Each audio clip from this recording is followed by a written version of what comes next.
વડોદરા મહાનગરપાલિકાની દબાણ શાખાની ટીમે આજે તુલસીવાડી કારેલીબાગ વિસ્તારમાં ડ્રેનેજ લાઇન પર ઉભા કરાયેલા ગેરકાયદેસર દબાણો દૂર કર્યા હતા.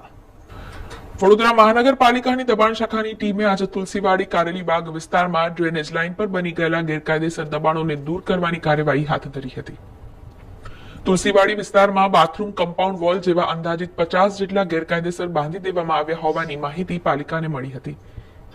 ત્યારે ટાઉન પ્લાનિંગ ડિપાર્ટમેન્ટના અધિકારીના સૂચન મુજબ તેમને સાથે રાખી ગેરકાયદેસર દબાણો દૂર કરવાની કાર્યવાહી કરવામાં આવી હતી. તેમજ તકેદારીના ભાગરૂપે કુંભારવાડા પોલીસ મથકનો સ્ટાફ સાથે રાખવામાં આવ્યો હતો.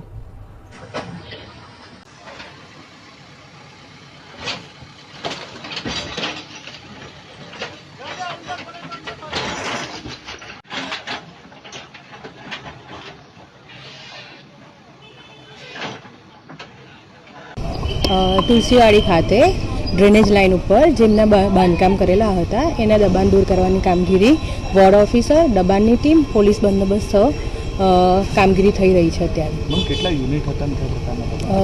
આશરે 30 જેવા મકાન છે.